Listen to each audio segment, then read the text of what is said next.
Hi. So, I've liked this Goku page on Facebook, and I've liked several others actually, but this is the more popular one I think at the moment. And because of this, I've been seeing a lot of Dragon Ball Z memes coming up on my newsfeed, and some of them I find hilarious because, knowing the show very well, there is quite a lot of humour that, I have been thinking about for a while, like from when I was little and thinking, oh, that doesn't quite make sense, and then seeing other people pointing that out, and then it's just like, yes, I'm glad the internet understands me, we're on the same page here. Unfortunately, though, there are a fair few of them that are starting to annoy me. I've made a list of 7 of them, and I'm going to share those with you now. Right, so, first one, I think is probably the most obvious one. It's over 9,000! Is it though?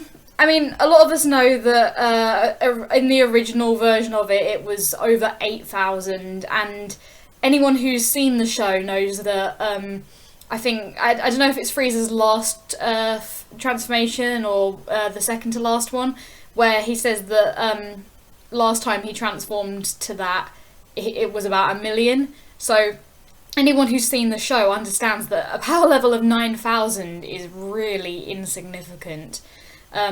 So I think I find it frustrating that over 9,000 has become such a well-known thing, because for one thing, anyone using, oh, it's over 9,000, it just sounds like you haven't really seen the show, like you're just referencing it because you think that makes it look like you know a lot about the show. And I mean, might not be, but I think I just find that annoying, because also I feel like it's kind of, it takes the piss out of Vegeta, who, he's such a cool character that it just annoys me that everyone's just like, thinks of Vegeta as this crazy psycho who is obsessed with something over the 9,000. It just annoys me. So the second one, I don't know if I've seen this in meme form as much as I've seen it in the comments, but people have started to make the connection that Dragon Balls, obviously we all thought, oh, Dragon Balls, haha, that's a dragon's testicles, but now people are starting to say stuff like, oh, you can summon my dragon, or you can, summon my Dragon Balls, or, stuff like that, like, trying to make it dirty. Which was sort of funny the first time, but it irritates me, because Dragon Ball was something that I cared about originally as a little kid. I was like 6 or 7 when I first realised it was the best thing ever. And sexualising it in that way, it kind of annoys me. I don't know to what extent I find that annoying, but I just kind of think it's getting old. Even if it was funny to begin with, I don't want to hear it anymore, but what can you do? The third one, this personally, and I think you can obviously guess why I'd find this irritating. I've seen this meme where you've got side by side a girl and a boy. There are 3 frames, or 2 of 3, so like 6 altogether. And in the first one, you've got a boy and a girl both watching TV, and it says 7 years old, and the boy's watching Dragon Ball Z, and the girl's watching some Barbie thing. Then you've got in the next frame, the boy's watching Dragon Ball Z, and the girl's watching High School Musical. And then in the third frame, you've got the boy's watching Dragon Ball Z still, and the girl's watching Twilight, and that's supposed to be so it's ages 7, 12, and 21. And the idea is like, oh yeah, guys always care about Dragon Ball Z, and girls watching their stupid girly shit. And I find it so annoying, because, when I was 7, I already said, when I was 7, I was obsessed with Dragon Ball Z. When I was 12, I was obsessed with Dragon Ball Z, and I'm 18, so obviously I haven't reached the next one yet. But I'm never, I have read Twilight, just because, well, I was 13 when Twilight came out, and it seemed kind of interesting at the time, but nothing that ever comes out will ever matter to me as much as Dragon Ball Z. And I'm sure that's the same for a lot of guys, but I just find it irritating that apparently because I'm a girl, Twilight must seem like a better thing to me than Dragon Ball. Ugh. Number 4. written this down on the list. Okay, so what is it? Namek will be destroyed in 5 minutes, takes like 8 episodes kind of idea. I get why that's... Yeah, obviously it doesn't make sense. Each episode is about 20 minutes, give or take. And they do drag it out. Obviously, you must understand, like, it comes from the manga, so time is different in, like, you know, originally the scale of time was different because you'd be reading it out of a book. In the episodes, does it really matter to you that it's dragged out? I mean, personally, because Dragon Ball Z, I mean, I've heard rumours that they might be making more. I don't know if that's true or not, based on how popular this movie, that I don't know if I'm ever going to be able to see, because I don't know if they're going to dub it in English. Because there are a limited amount of Dragon Ball Z episodes, I really do not mind that they have dragged out this stuff. Just because it means that there are more episodes around to enjoy, and if, you know, they're kind of... not extinct, what would the word be? Like, they've died out, the Dragon Ball Z episodes, there'll never be new ones, so we just need to cherish the ones that we have and be glad that it took 8 episodes for Namek to blow up, or whatever it was, because now Namek's gone, and we'll never get Namek back, so we should just cherish Namek while it lasted. And the other thing is, like, it made everything more intense. I feel like if Goku had just landed on Namek and been like, "What up, bitches," killed Frieza, and then that was the end and they all go home, that wouldn't have been fun. Like, obviously we all wanted Frieza dead, and Cell as well. Like, Cell, from the moment he starts walking around, we want him dead very quickly, but that gets dragged out, you know, and when Vegeta lets him transform into his final form, when he lets him absorb Android 18, that you are just, well, if you're me, because I was so angry when that happened, but in retrospect, I'm glad that it did get dragged out, because it just made it more interesting, and it made it more realistic. Like, I mean, obviously I was a child when I saw this the first time round, but the fact that the danger just kept getting bigger and bigger, and the chance of them winning was just getting less and less, and it all made it so much more exciting. And when they actually finally beat Cell, that was just the happiest moment of my life at the time. And yeah, I don't mind that it took so long to do. I'm glad that it happened exactly the way it happened, and if anything, I would wish that there were just more episodes for us to enjoy. Number 5.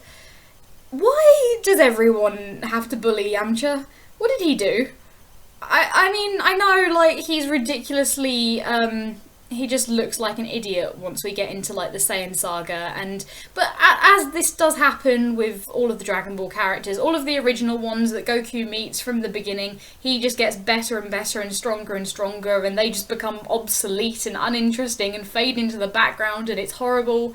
Yamcha was he the first rival? I think he was. I'm trying to think. I mean, obviously, I don't know if they'd met Pilaf yet at the time, but Yamcha, I think, is the first of the nemesises turned into friends that we encounter. Yeah, I think it goes Yamcha, and then Krillin, because he's, like, later on when Goku goes back to Roshi for help. Yeah, something like that.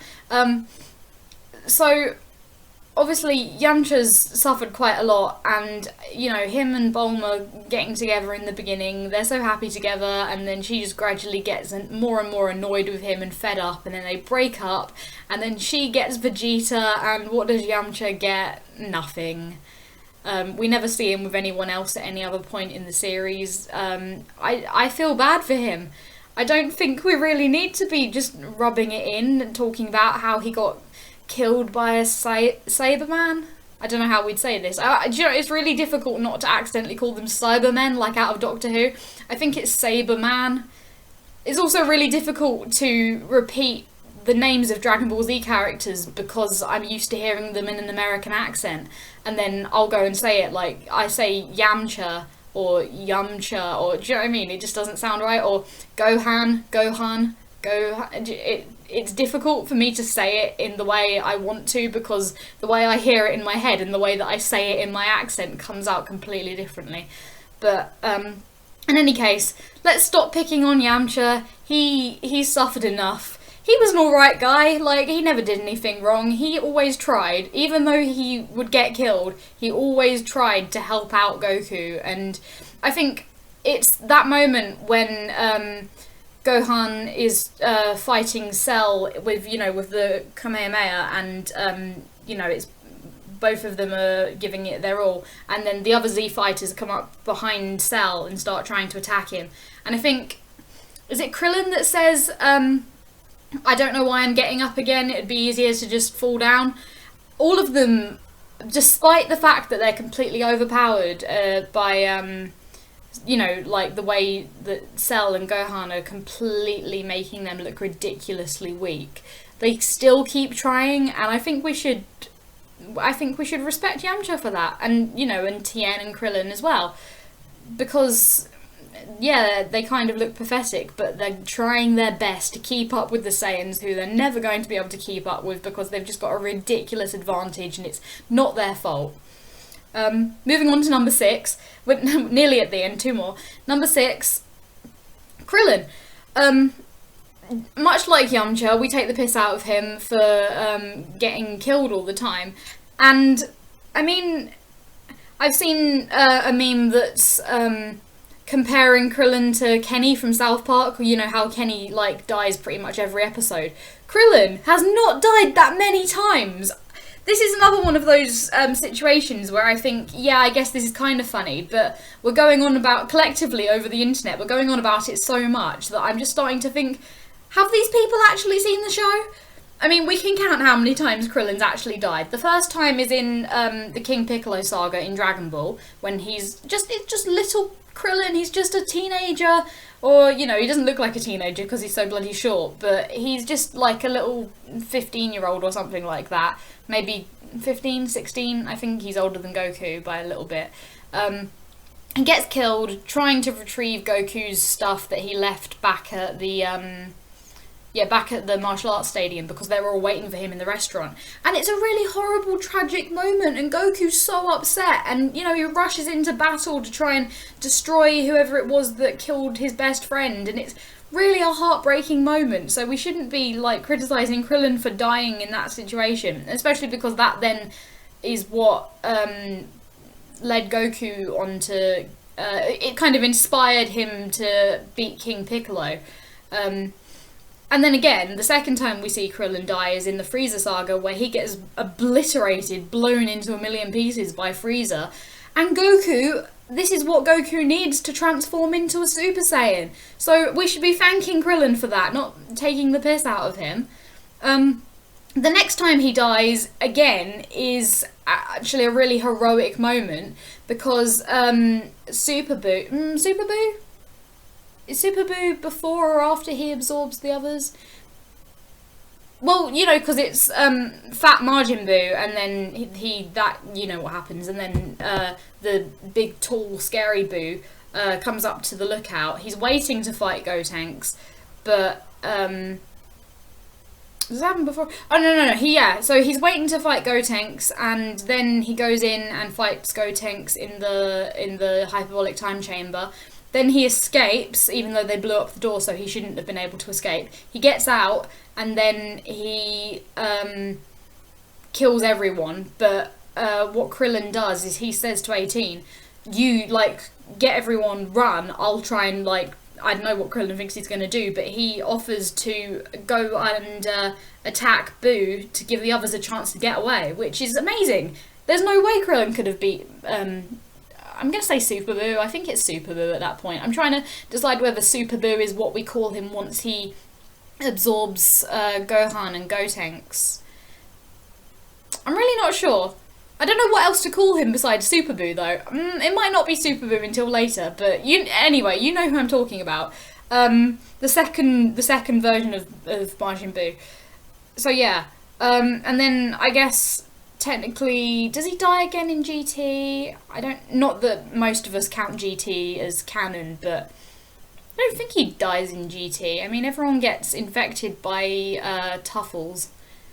No, as far as I can remember, I don't think he dies again. So, if I've got that right, then he only actually dies 3 times, which isn't really that many times. I mean, how many times does Goku die? Goku dies at least twice. So, you know, it's like, by Dragon Ball Z standards, Krillin doesn't really die that much.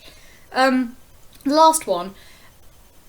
I'm sure everyone's seen the Team 4-Star abridged parodies, which are amazing, hilarious. Just, I'm so glad that exists, especially because, like I say, Dragon Ball Z isn't in production anymore. They're not going to make any new episodes.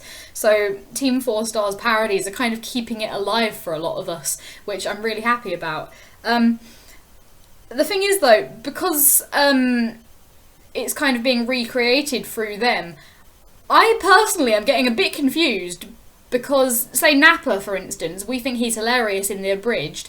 Nappa wasn't funny in the original, and because I, watched so much of abridged, I genuinely started to think that Nappa was that funny in the original thing, and now I'm just completely confused and thrown off by this because I feel like stuff that's original in the abridged parody is starting to become part of what we collectively think of as Dragon Ball Z, and I'm worried that it's I think it needs to be kept a separate thing. Like, I don't want them to fuse into, fusion and then become one thing that we all joke about, abridged and the original, as if it was the same universe, because it's definitely different things.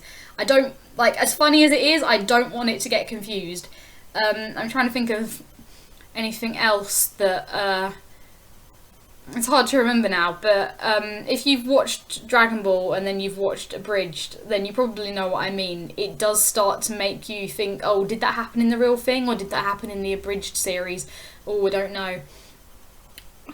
But in any case, that's the last, that's not really a meme. Well, is it a meme? Maybe that's why I noticed it, because I must have seen a meme or something that was referencing abridged as if it was the original thing.